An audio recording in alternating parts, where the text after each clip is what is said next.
Bottom of page 18. The truth of the matter was that neither Jack nor the butler had the slightest idea how to go about catching a thief, but Praiseworthy was undaunted. They would surely think of something. Meanwhile, they fled the flames, strengthened their backs, toughened their hands, and slept on deck under a balmy sky. In the free time, they washed in buckets of sea water, and Jack began a letter home. He had no idea when or where he would mail it, but Praiseworthy had packed pen and paper and had no intention of allowing Jack to forget his duties. But I would avoid any direct mention of our temporary misfortune, said the butler with a wink. No point in worrying about Aunt Arabella, even for a moment. Finding a shady spot under a lifeboat, Jack spread out his writing materials and began.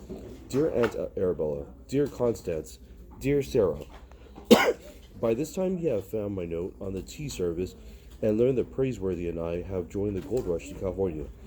I am writing this at sea. Please do not worry, as we are well happy and getting plenty of good exercise. Our ship is Lady Wilma, and we are racing the Sea Raven to San Francisco. But at the moment, we don't know whether we are ahead or behind, as our ship became separated in the bad weather. But now the sky is as blue as it can get. It is hard to remember that you are still having winter back in Boston. I go barefoot. Praiseworthy says we will soon be seeing the Southern Cross in the sky. I am getting used to the food. We have salt beef and sea biscuits, which are very filling.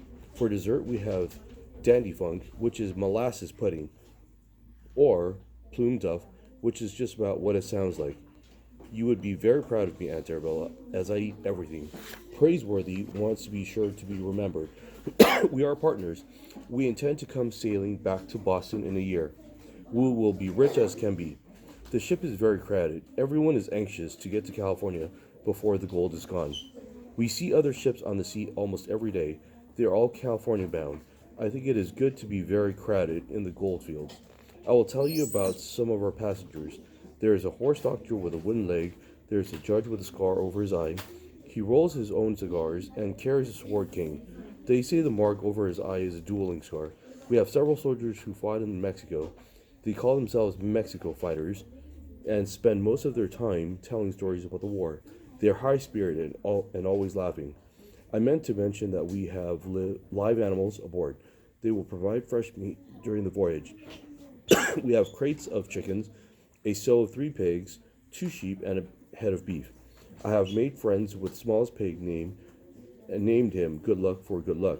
Praiseworthy says pigs are very smart. It seems strange not to be in school, but I am learning something every day. I will leave this letter unfinished and take up my pen again as adventures befall us.